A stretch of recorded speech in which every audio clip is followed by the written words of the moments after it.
Então vamos começar a aula de hoje, de resistência dos materiais 1.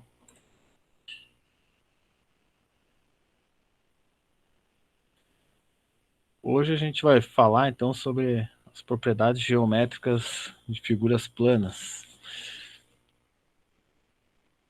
que é importante para a gente ter os conceitos para depois aplicar aí em resolução de exercícios aí de vigas, né, pilares, sujeito a ações de carregamentos.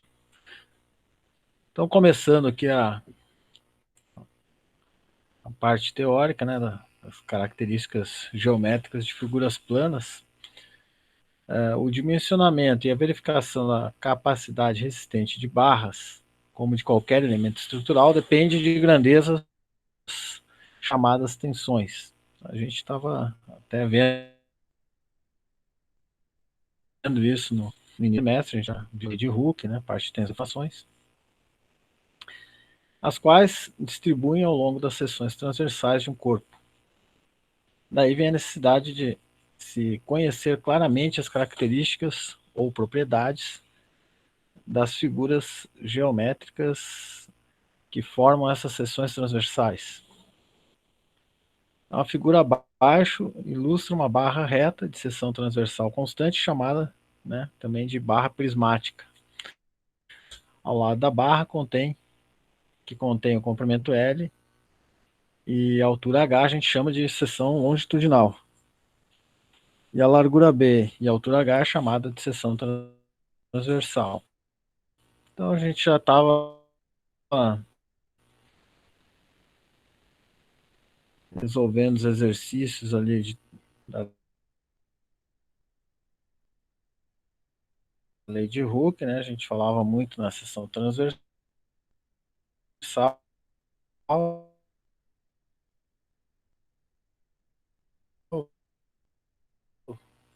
Depois a gente vai aplicar exercícios.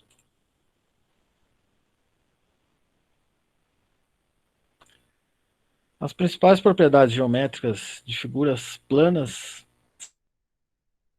são, então, a gente tem a área, né?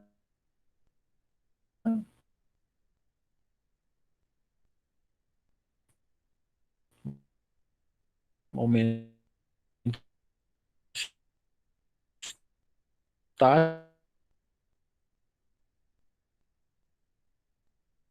a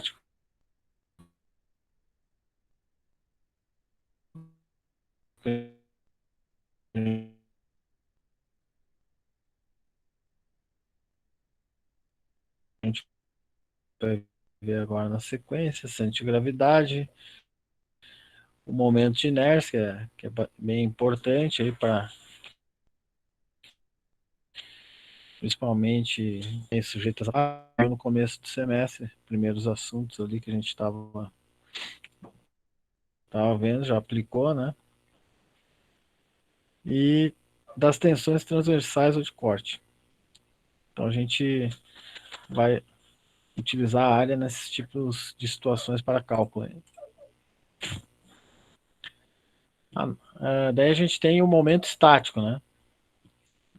Qual que é o conceito do momento estático? Então aqui eu tenho um eixo de coordenadas x, y, onde eu tenho uma figura, né, de uma forma qualquer, onde a gente tem um centro de gravidade ali, que é o centro ali na figurinha tem um ponto preto ali, né? Então o momento estático nada mais é que a distância do centro de gravidade dessa figura em relação aos eixos, né? Então eu tenho eixo x e eixo y aqui. Então eu vou ter momento estático em relação ao eixo x ou ao eixo y. Então começando com o eixo x aqui, né? Então vai ser o centro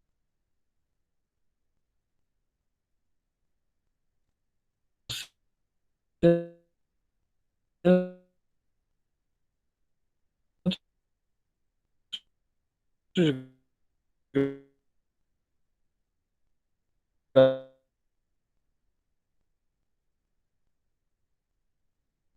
gravidade da figura em relação ao eixo Y, nesse caso é x. Então, olhando aqui ao lado, né, então tem o momento estático em relação ao eixo x. Então, a distância vertical y que multiplica a área da figura, que é o dA aqui. E o momento estático em relação ao eixo y é a distância do centro de gravidade até o eixo y, que multiplica a área da figura. Então, aqui está o conceito aí do momento estático. Né? Se eu tiver uma área, né, que não tenha como calcular, dá para fazer por integração. Né? Você faz o momento estático em relação ao eixo x. Então, eu vou determinar o centro de gravidade da figura e vou multiplicar pegar a integral, né, da área, distância y, que multiplica o dA, né? E a mesma integral da área, né? X dA, que é a nossa área ali. A unidade do momento estático, né? É unidade de comprimento, né? Elevado ao cubo.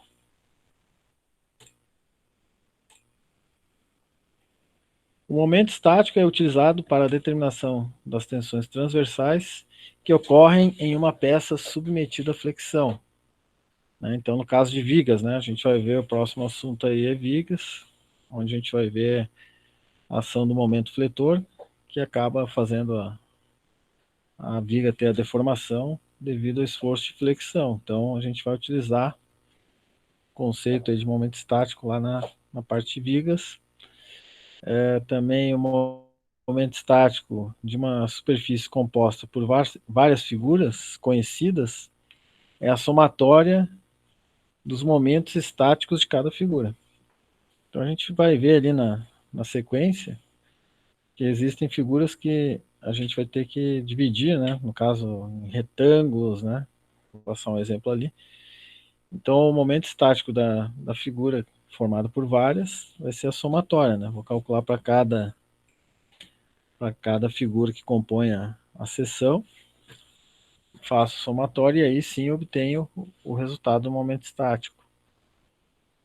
Então, um exemplo aqui, determinar o momento estático dessa seção, que é composta por 3 figuras aqui. Então, são 3 retângulos, né? Onde eu tenho a superior, figura 2 a intermediária aqui, e figura 3 a figura inferior aqui. Então, observe, então, cada retângulo tem um centro de gravidade, né, correspondente à figura que a gente está observando aqui. Então, no caso, na figura 1 tem o CG1, na 2 CG2, na 3 o CG3. E a gente vai calcular o momento estático em relação ao eixo X aqui. Então, em relação ao eixo X, cada centro de gravidade tem uma distância. Então, da figura 1 eu chamei aqui de YCG1, da figura 2 o YCG2 e da figura 3 YCG3. E cada figura tem sua respectiva área, né? Então, com isso, a gente consegue montar aqui o nosso momento estático, né? Determinar ele, literalmente aqui.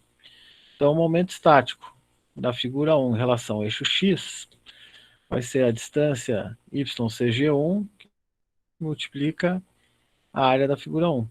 Né? Então, YCG1 é a distância do centro de gravidade até o eixo X. Da mesma forma, então, o momento estático da figura 2 em relação ao eixo X vai ser a distância YCG2 que multiplica a área da figura 2. E da figura 3, o momento estático vai ser então YCG3 que multiplica a área da figura 3. Agora, o momento estático da seção, como a gente viu ali, então é a somatória, né?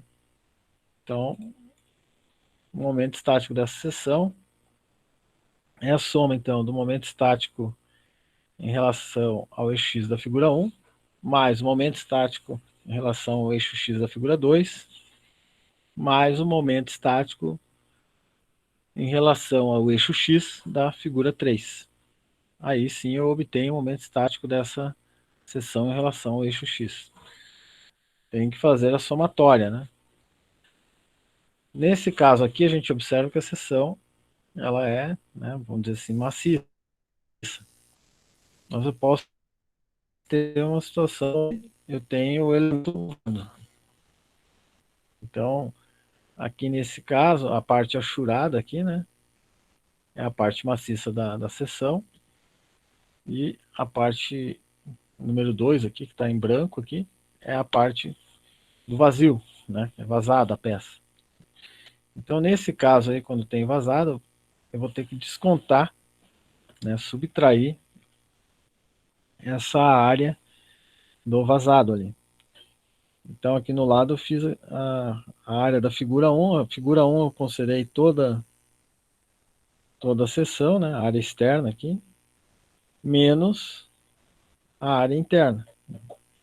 Então, ficou o momento estático, né, se for fazer em relação ao eixo X, vai ficar momento estático da figura 1, considerei todo o quadrado aqui, menos momento estático da figura 2 em relação ao eixo X, que é a parte vazada.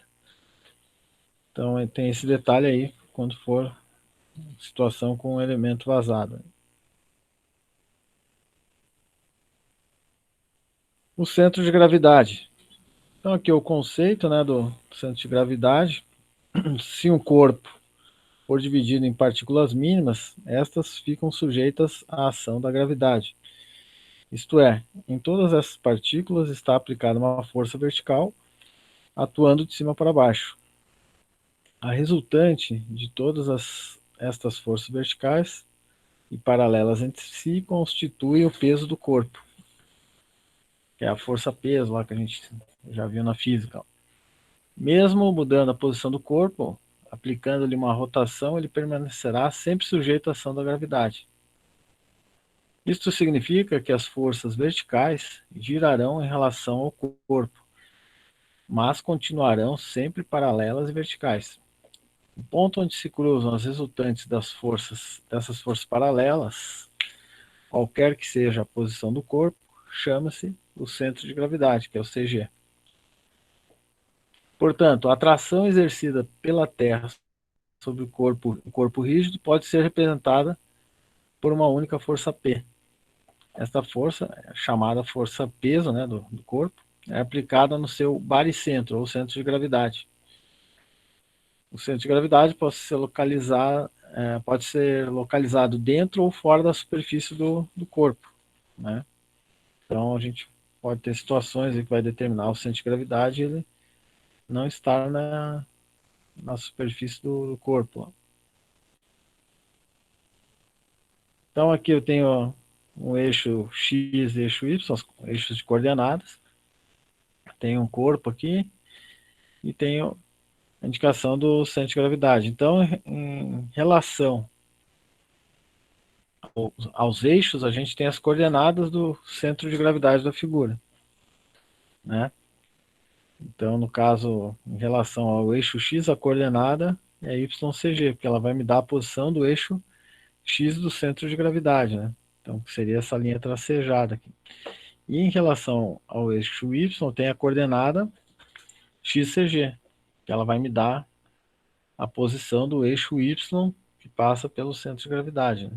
No cruzamento desses dois eixos é onde vai estar o meu centro de gravidade.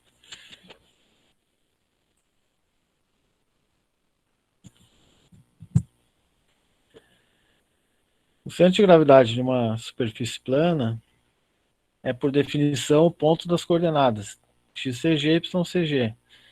Aqui, então, a gente está vendo que XCG é igual momento estático em relação ao eixo Y dividido pela área total da figura. É a área total dessa figura. dividido o momento estático que a gente viu ali no início, então, que é em relação ao eixo y, né? Ele vai me dar a coordenada XCG, está indicado lá em cima. Então, isso aqui é o momento estático, né? Lembra lá, né? Então, a distância horizontal, XCG, e a vertical, YCG. Então, eu posso dizer aqui o meu XCG, né? Então, se eu for fazer para a área total ali, para vários pontos que vão convergir. Então, 1 sobre a área, né? Então, essa área eu passo para fora da integração. A integral da área x dA, né? E do YCG, então é o momento estático em relação ao eixo x dividido pela área. Então sempre é o contrário, né? Então quando falo x é momento estático y, e y é momento estático x.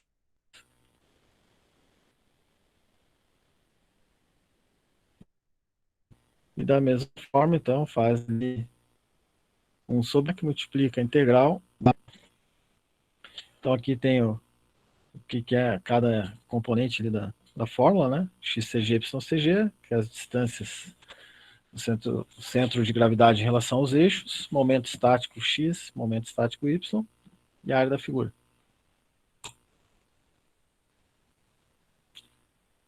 Então aqui na questão das coordenadas, né? O centro de gravidade de uma superfície composta por várias figuras, então é como se fosse aquele caso que a gente viu ali do momento. Então a gente vai ter que fazer a somatória, né? Dos momentos estáticos aqui no numerador, né? Dividido pela área total, vai somar as áreas das figuras que compõem a seção para achar o XCG. Da mesma forma, faz somatório das áreas dos momentos estáticos ali em relação ao eixo Y, né? Ao eixo X, quer dizer, e divide pelo somatório das áreas. Então aqui só está lembrando aí que tem que fazer, no caso de seções com composição de figuras, né? A gente tem que fazer a somatória, né? Somatória de momentos estáticos e a somatória de áreas, né? Para fechar a área total da figura. Aqui a gente vê as tabelas aqui de figuras planas, onde a gente tem as coordenadas já, né? Do centro de gravidade. Então, no caso aí do retângulo, né? Então a gente tem a coordenada x e a coordenada y, CG, né? No caso do retângulo é bem no meio, né? Então é a medida aqui, a base sobre 2, a altura sobre 2. A gente tem a do triângulo, então tem as dimensões, né? Altura h, base é b, né? Onde a XCG é b sobre 3 e a YCG é h sobre 3. A do círculo a gente vai estar com o centro do círculo coincidindo com o centro de gravidade, então as coordenadas vão estar no ponto zero, né? Então XCG e YCG vão ser igual a zero. Então essas são a retangular, triângulo. Depois a gente tem a semicírculo também, que aparece em alguns casos também, né? Então, no caso aqui o YCG 4R sobre 3π, né? E ela vai estar no meio, só deslocada na coordenada Y, né? A XCG ela vai estar em cima do zero. Um quarto de círculo e trapézio. Eles são menos usados, né? Então, só a título de conhecimento, aí se surgir uma sessão dessa forma, já tem tabelado. Só consultar aí. Então, um exemplo aí, determinar o centro de gravidade do retângulo em relação ao eixo Y que passa pela sua base. Então aqui é só para demonstrar, né, o cálculo. A gente já sabe, a gente viu que é tabelado ali do retângulo, né, mas vamos fazer aqui só para demonstrar. Então aqui tem a área do retângulo, base vezes altura. Momento estático do retângulo em relação ao eixo X. é a somatória do produto de cada elemento dA pela distância em relação ao eixo x. Então tem uma faixa aqui que eu chamei de dA, né? Onde tem uma altura aqui dy, né? Então a área dA, que é essa área preta aí, ela vai ser o que? A base, né? Eu tenho aqui a base que é B, multiplicado pela essa altura ali, que é um dy, né? Então aplicando ali momento estático igual y, a integral da área, y dA. Então aqui a integral ela vai de 0 a h, que é onde eu tenho o meu zero na base, h lá em cima, né? Que é a altura do retângulo. Então, integral de 0 a h, y, que multiplica b, dy. Então, resolvendo, o momento estático vai ficar, então, b vezes y ao quadrado sobre 2, de 0 a h. Daí, substituindo ali, eu vou ficar bh ao quadrado sobre 2, menos b, que multiplica 0, sobre 2. Aqui vai sumir. Então, o momento estático em relação ao eixo x vai ser b vezes h ao quadrado sobre 2. Né? Então, meu centro de gravidade, o YCG, ele é momento estático em relação ao eixo x dividido pela área. Né? Então, vou substituir. O momento estático eu achei aqui. A área está lá, ó, que é base vezes altura, né, que a gente viu lá no início. Então, substituindo o momento estático no numerador, b vezes h ao quadrado sobre 2, dividido pela área, que é b vezes h. Então, o YCG vai ficar h sobre 2, que é o que está tabelado lá, né? Então, em relação ao eixo x, é metade da altura, né? Então, vai estar bem aqui no meio. Então, é a tabelada, eles fizeram os cálculos, daí já deixo pronto, né? Para aplicação, mas só para entender como é que chegou no valor, né? Aqui eu tenho outro exemplo, né? Determinar o centro de gravidade da figura. Então aqui a gente tem uma seção onde a parte achurada aí é a parte maciça, e eu tenho ela vazada em dois locais aqui, né? Tem na figura 2 e na 3, né? Então a gente vai ter que descontar, né, o vazado, como a gente viu, comentei anteriormente ali. E agora a gente vai primeiro analisar a seção aqui. O que eu tenho de informação aqui? Eu tenho as dimensões da seção, né? Então é 15 por 8. Eu vou dividir em três áreas, então eu chamei aqui área 1, a parte vazada aqui área 2 e a outra parte vazada área 3. Aqui já está indicado os centros de gravidade de cada área, né? Então a área 1 pega todo a área externa aqui do retângulo, né, da seção. Então o centro de gravidade está bem aqui no meio. E eu já tenho aqui a cota, que é a distância do centro de gravidade da figura até o eixo X, que é o YCG1, 7,5 centímetros. Da figura 2, eu tenho também aqui as dimensões e tenho o centro de gravidade aqui que já está indicado, onde a distância desse centro de gravidade até o eixo X, está aqui a cota, ó, a cota externa aqui, YCG2 é 10 centímetros. E tem a figura 3, que é outra área vazada aqui, aonde eu tenho as informações das dimensões dela e também tenho a distância do centro de gravidade da figura até o eixo X, que eu chamei aqui de YCG da figura 3, né? Que é igual a 3,5 centímetros.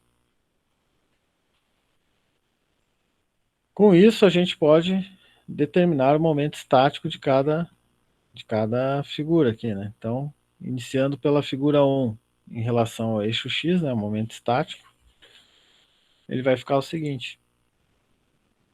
O YCG1, está aqui indicada a cota, né, que é o 7,5, que multiplica a área da figura 1.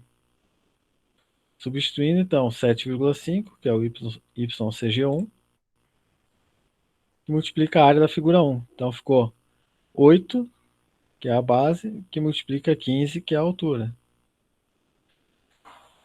Fazendo o cálculo, a gente vai achar o valor, né, do momento estático da figura 1 em relação ao eixo x, igual a 900 centímetros cúbicos. Da mesma forma, agora eu vou pegar a figura 2 e vou calcular o momento estático dela em relação ao eixo x. Então, vai ficar o YCG da figura 2, que a gente viu aqui que é o 10, né? 10 centímetros, que multiplica a área da figura 2. Então, 10 centímetros, multiplica a área da figura 2. Então, é 6 vezes 4 aqui, né? Então, tá lá. Fazendo o cálculo, 240 centímetros cúbicos. E para a figura 3, vai ser então o YCG3, aqui, que é o 3,5, e a área da figura 3, que é o 3 vezes 4. Então, substituindo, YCG 3,5, a área da figura 3, 3 vezes 4. Fazendo o cálculo, vai achar 42 centímetros cúbicos. Só que a gente viu que o momento estático dessa figura aqui é a somatória, né? E a gente está também observando que tem parte vazada aqui na seção. Então vai ficar assim. Momento estático em relação ao eixo X vai ser o momento estático da figura 1, que é a parte maciça, em relação ao eixo X, menos o momento estático da figura 2 em relação ao eixo X e menos o momento estático da figura 3 em relação ao eixo X. Substituindo, a gente vai ter o valor final aí. Então, vai ficar 900 menos 240 menos 42, aonde a gente obtém 618 centímetros cúbicos. Esse é o momento estático dessa peça em relação ao eixo X. A gente tem uma simetria em relação ao eixo Y dessa peça, né? Então a gente sabe que o eixo do centro de gravidade da peça, o eixo Y, né? Ele está bem no meio, né? A gente já observa que os centros de gravidade estão todos alinhados bem no meio da peça. Então a gente tem agora que calcular o YCG, que daí vai me dar a posição do eixo X do centro de gravidade. Onde ele cruzar com o eixo Y é o centro de gravidade da peça.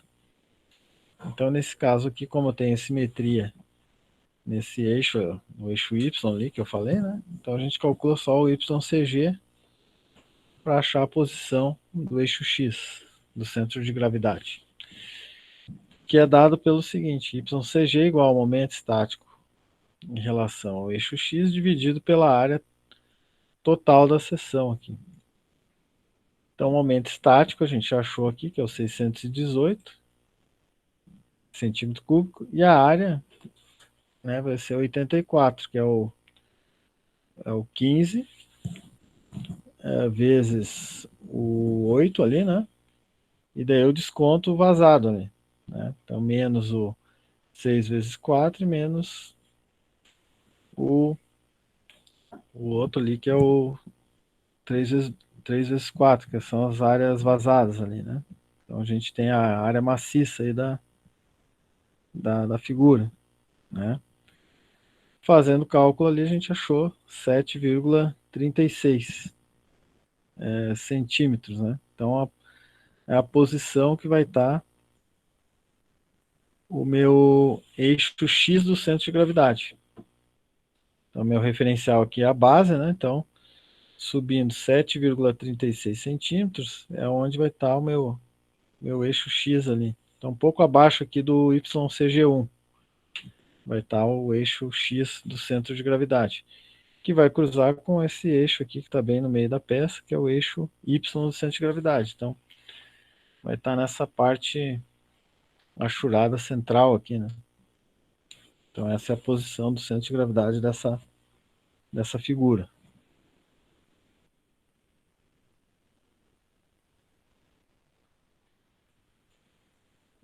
Então a gente viu ali as coordenadas, né? Momento estático e as coordenadas do centro de gravidade. Então agora a gente vai ver o momento de inércia. É vamos dizer assim, uma característica aí da peça, né? Da seção, muito importante nos cálculos, que a gente vai ver mais para frente, na parte de dimensionamento, de seções de viga, né? Pilares também. Então a gente tem que ter bem forte esse conceito aí do momento de inércia. O momento de inércia de uma superfície plana em relação a um eixo de referência é definido como sendo a integral da área dos produtos dos elementos, né, da área que compõe a superfície, pelas suas respectivas distâncias ao eixo de referência, elevados ao quadrado.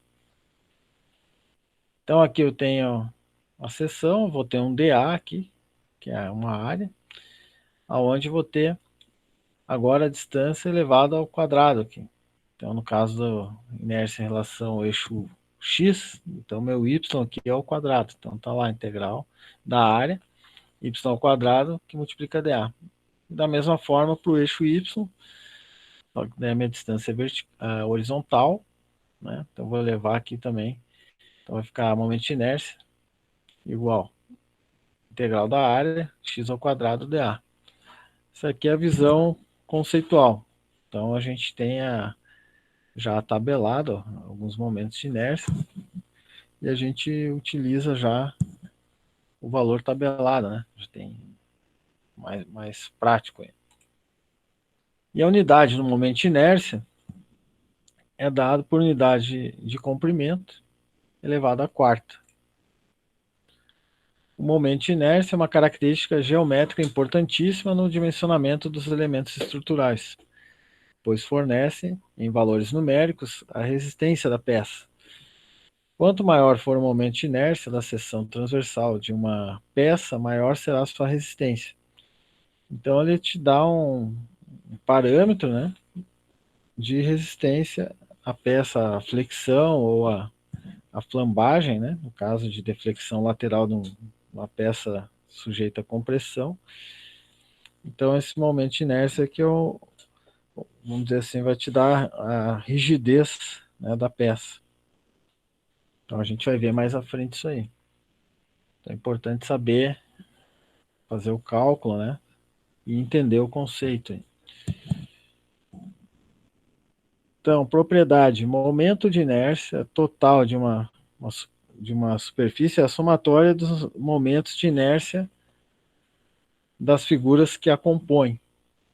Então, é semelhante ao momento estático. Então, aqui no caso tem a seção, né, dividir em três áreas, aonde o meu momento de inércia em relação à base aqui, que o eixo X está na base, vai ser igual à somatória, né, dos momentos de inércia de cada figura. Então, a inércia em relação ao eixo X é igual, momento de inércia em relação ao eixo X da figura 1, mais o da figura 2, mais o da figura 3. Aí a gente vai achar o momento de inércia dessa peça em relação ao eixo X, nesse exemplo aqui.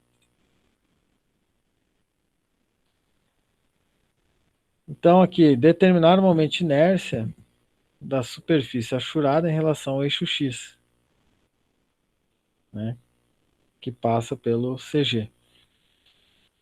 Aqui eu tenho a peça, ela também é vazada, né? A parte maciça é a parte achurada, como a gente já viu nos outros exemplos ali. E está pedindo para determinar o momento de inércia, né, em relação ao eixo X. Então o eixo X está na horizontal, está passando aqui no centro de gravidade. Então, o momento de inércia, que é tabelado para a seção retangular, né, ele é dado com a base vezes a altura ao cubo dividido por 12. Lembrando que a base ela sempre vai estar paralela ou sobre o eixo, né? Que a gente está considerando. Então, no caso, a gente está considerando o eixo X, que é o eixo horizontal, está aqui indicado.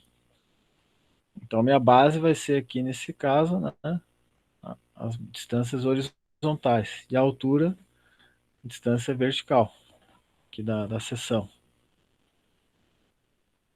Coloco em evidência 1/12 aqui, né?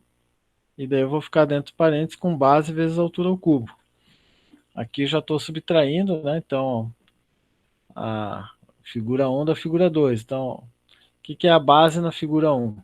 Figura 1 aqui, nesse caso, foi considerado o retângulo externo. Então, a base é 8, a altura é 12. Então, tá ali, base, 8 vezes a altura ao cubo, então 12 ao cubo. Menos a figura 2, que é a parte vazada aqui, né? Então, a parte vazada, a base é 3 e a altura é 8. Olhando na figura ali, a gente já viu, então ficou 3 vezes 8 ao cubo. Resolvendo o cálculo aqui, a gente vai ter, então, vai resolver primeiro parênteses, né? Faz as multiplicações, eleva ao cubo, multiplica, né? Depois subtrai e multiplica por 1/12. Achou 1024 centímetros na quarta. Então, esse é o meu momento de inércia em relação ao eixo X. Olhando aqui a seção, então a minha inércia mais resistente, vamos dizer assim, o maior momento de inércia é em relação ao eixo X. Se eu fizer em relação ao eixo Y, né, se eu colocasse colocando o eixo Y na vertical, vai inverter, né? A minha base vai ser o 12 aqui, no caso da figura 1, e a altura vai ser o 8, aonde vai dar um valor menor, né, que 8 vezes 2 ao cubo, né? Então a gente vai ter 12 vezes 8 ao cubo dividido por 12. Então, se eu trabalhar com a seção, no caso uma viga, né, ela nessa posição aqui, ela vai ter, né, uma inércia maior, ou seja, vai resistir ao esforço aí de flexão, né, diminuindo a flecha da viga, né, que seria a deformação que a viga vai ter devido à ação aí do momento fletor.